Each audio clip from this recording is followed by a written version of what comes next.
औज़ुबिल्लाहिमिनश्शैतानिर्रजीम बिस्मिल्लाहिर्रहमानिर्रहीम। Welcome my dear students and viewers. First of all, I would love to welcome all of you with Islamic greetings. Assalamu alaikum rahmatullahi wa barakatuhu.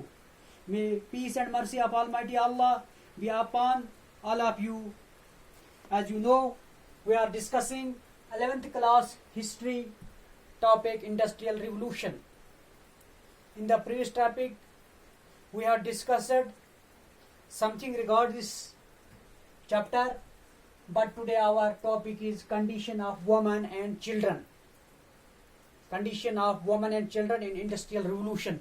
In Industrial Revolution में women की condition क्या थी, बच्चों की condition क्या थी, बच्चों और औरतों के हालात कैसे थे। तो शुरू करते हैं। Before the Industrial Revolution, the children and the women worked either in farms and homes. अगर इंडस्ट्रियलाइजेशन से पहले की बात करेंगे, जो बच्चे और औरतें थी ये घरों में काम करते थे, होम्स में काम करते थे और अपने फार्म्स में काम करते थे। Before industrialization, they worked under the watchful eyes of parents and relatives. उन फार्मों में जहाँ बच्चे या घरों में जब काम करते थे वहाँ पर वो निगरानी में, अपने वालिदीन की निगरानी में या अपने बड़ों की निगरानी में काम करते थे। Before industrialisation, women in villages in farmers they reared livestock and gathered. अगर हम बात करेंगे वुमेन्स की, जब वो काम करते थे फार्मर्स में तो क्या करते थे, रियर एनिमल्स। विलेजेस में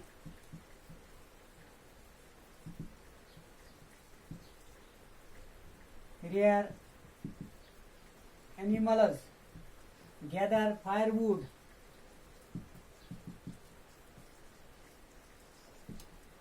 स्पाइनिंग वूल्स।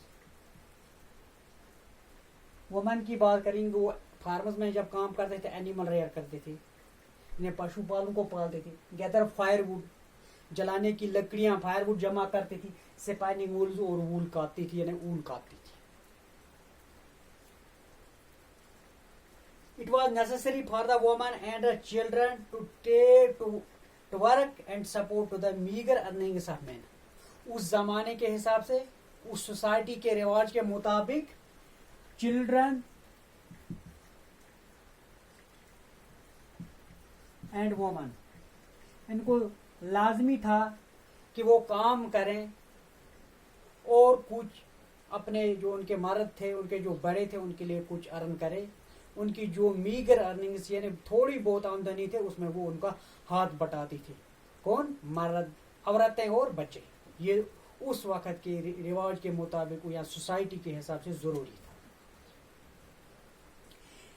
जब इंडस्ट्रियलाइजेशन आ गई, industrialisation perform to the employ women and children who did not oppose the poor working conditions and the work on the lower. जब इंडस्ट्रियलाइजेशन आई, उन्होंने प्रेफर की, काम किनको देना शुरू किया, यानी चिल्ड्रन और वुमेन को, क्योंकि एक ये लोअर वेजेस पर काम करते थे और lower wages and did not oppose the working, और ये अपोजिशन भी नहीं करते, यानी स्ट्राइक्स वगैरह नहीं करते थे। इसलिए जो इंडस्ट्रियलिस्ट थे उन्होंने प्रेफर किया कि काम हम देंगे, ज्यादा एम्प्लॉयमेंट देंगे इन फैक्ट्री में चिल्ड्रन और वुमेन को। इसकी एक वजह थी, एक ये लोअर वेज पर काम करते थे और अपोजिशन नहीं करते, स्ट्राइक्स वगैरह नहीं करते थे। जिनको इनको जितना ज्यादा इनसे काम लिया जाएंगे, ये जबान नहीं खोलते हैं, ये बोलते नहीं है, एक वजह। आगे चलते हैं। The women were employed in cotton industry, silk industry. हाँ, अब जो ये औरतें थी इनको कहाँ कहाँ काम दी गई थी? एक इनको काम दी गई थी employed in cotton textiles, cotton textiles यानी women, कॉटन टेक्सटाइल्स में एक इनको काम की दी गई थी, सिल्क इंडस्ट्रीज में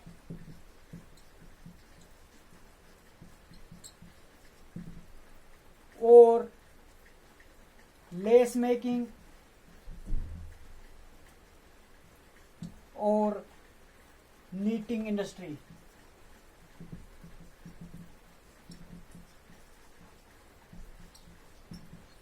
बात करेंगे वुमेन्स की, तो इनको जब इंडस्ट्री में लाया गया तो इनको काम दी गई थी टेक्सटाइल कॉटन इंडस्ट्री में, सिल्क इंडस्ट्रीज में, लेस मेकिंग में और नीटिंग इंडस्ट्री में इनको वहां पर काम पर लगाया गया था। अगर बात करेंगे चिल्ड्रन की, CHILDREN, चिल्ड्रन को कौन कौन सी काम दी गई थी, इनको एम्प्लॉय दिया था मेटल इंडस्ट्री में, मेटल इंडस्ट्री,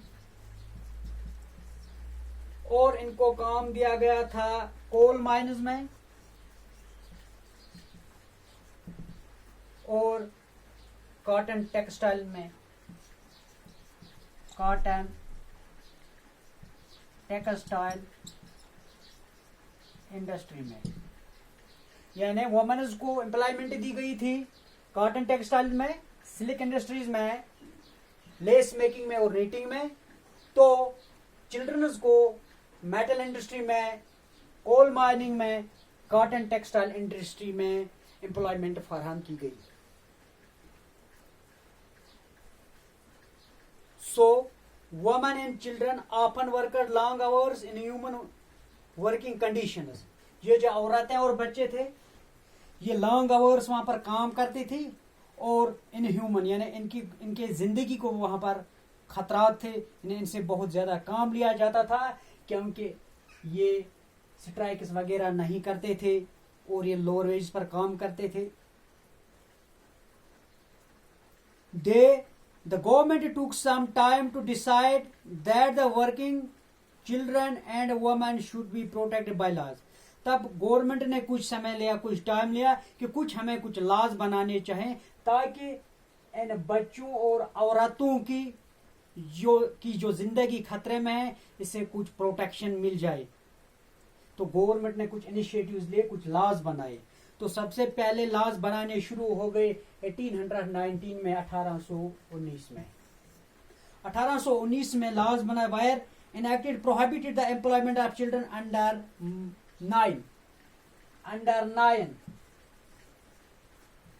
9 साल से काम जो बच्चे थे उनकी एम्प्लॉयमेंट पर बैन लगाई दी गई, यानी प्रोहिबिट की गई 1819 के बाद। 1819 से जब लॉज बनने शुरू हो गई।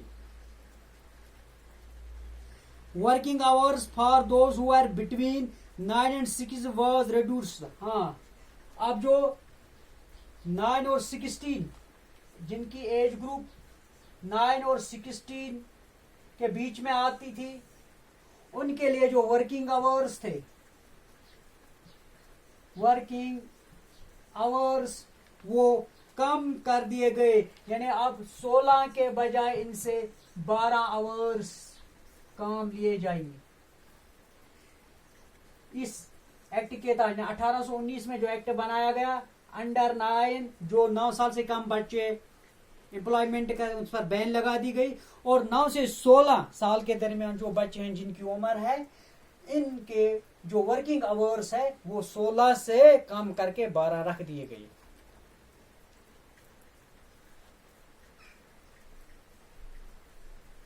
A number of laws were passed by the government to improve the working conditions. 1833, a law was enacted that permitted children under 9 go to work only in silk factories and limited work hours. It also enabled the appointment. 1833 में, 1833 में एक कानून लाया गया कि जो under 19 बच्चे हैं, जो अंडर 19 चिल्ड्रन हैं, इनको भी इजाजत दी गई कि वो खाली काम करें सिल्क इंडस्ट्री में। कहां पर काम करें? सिल्क इंडस्ट्री में। Work only slip factories and limited working hours, और उनके जो वर्किंग आवर्स वो भी कम कर दिए गए। यानी अब इनको इजाजत मिल गई, जो अंडर 90 बच्चे थे वो काम कर सकते हैं, खाली कहां, सिल्क इंडस्ट्री में। सिल्क इंडस्ट्रीज 1833 में जो लॉ बना गया उसने परमिट किया, इजाजत दिया कि अंडर 9 जो बच्चे हैं इनको काम करने की इजाजत है, लेकिन खाली कहां, सिल्क इंडस्ट्रीज में, वो भी थोड़ी टाइम के लिए, थोड़े उनके लिए वर्किंग आवर्स है उनके लिए वो बहुत कम कर दिए गए।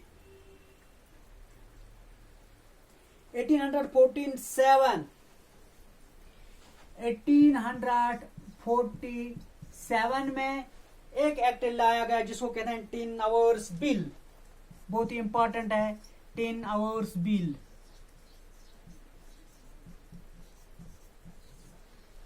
1847 में और एक कानून लाया गया है जिससे कहते हैं 10 आवर्स बिल। 10 आवर्स बिल में क्या हुआ है कि खाली was passed by working hours only 10, खाली 10 घंटे काम करने हैं। From the important question, examination point of view से बहुत ही इंपॉर्टेंट है ये। यानी 1847 में 10 आवर्स बिल लाई गई है, इसमें यह कहा गया कि खाली 10 घंटे काम करने हैं, किनको, only for women and young people, only for women and young people who worked, only for women and young people applied only for textile industries. वो औरतें या यंग पीपल जो टेक्सटाइल इंडस्ट्री में काम करते हैं उनको खाली 10 घंटे काम करने हैं। ये बिल लाई गई थी 1847 में, इसको कहा जाता है 10 आवर्स बिल। खाली जो वुमेन और यंग पीपल काम करते हैं किसमें, टेक्सटाइल इंडस्ट्री में, उनको 10 आवर्स काम करने हैं। And not to the mines, जो औरतें या जो यंग पीपल माइनस में काम करते हैं उनके लिए ये कानून नहीं। ये समझना चाहिए dear students, to remember this. यानी जो वुमेन और यंग पीपल काम करते हैं कॉटन इंडस्ट्री में उनके लिए 10 आवर्स बिल एप्लीकेबल है। जो लोग दूसरी इंडस्ट्री में जैसे कि माइंस में जो काम करते हैं उनके लिए 10 आवर्स बिल नहीं थी। खाली उनके लिए जो टेक्सटाइल इंडस्ट्री में काम करती थी वुमेन और यंग, बाकी नहीं है। Women and young people, women and young people जो काम करते हैं कॉटन टेक्सटाइल में या टेक्सटाइल इंडस्ट्री में उनके लिए ये 10 आवर्स बिल थी, खाली उनको 10 घंटे काम करने थे। जो लोग माइनस में काम करते थे उनके लिए ये कानून नहीं था। इसके बाद the mines commission of 1842 was set up to look into the working condition in mines. It revealed the workers condition and worsened. 1842 में माइनस कमीशन एक्ट बनाया गया था ताकि 1842 में माइनस कमीशन एक्ट बनाया गया।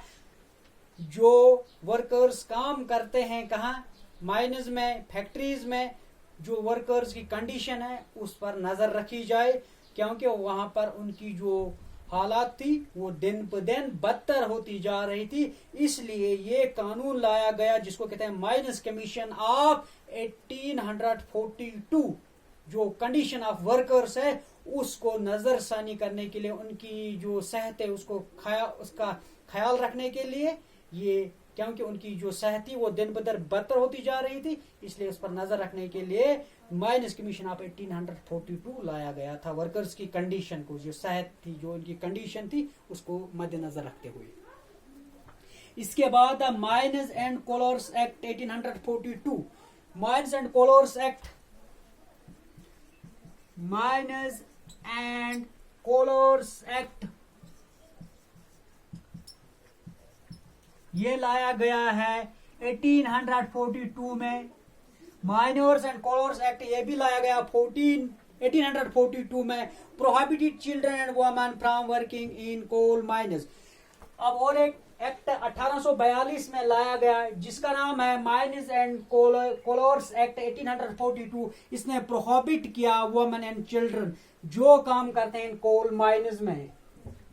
कोल माइनस में जो बच्चे और औरतें काम करती हैं उनको प्रोहिबिट किया गया इस कानून के दौरान।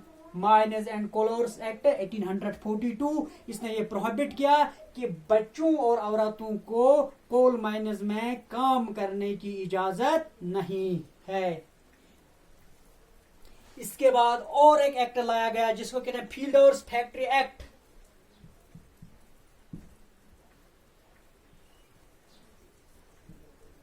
फील्डर्स फैक्ट्री एक्ट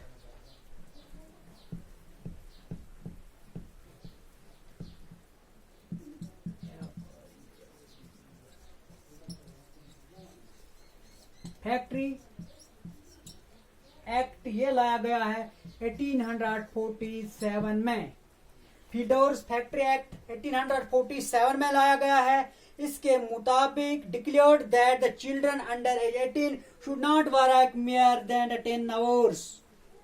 जो बच्चे 18 साल या 18 साल से कम हैं 18 years old should not work more than 10 years. इनको 10 घंटे से ज्यादा काम नहीं दी जाएंगे। यानी फील्डर्स फैक्ट्री एक्ट 1847 लाया गया जिसमें यह कहा गया कि जो बच्चे 18 अंडर एज 18 साल या 18 साल से कम हैं उनको 10 घंटे से ज्यादा काम नहीं दी जाएगी।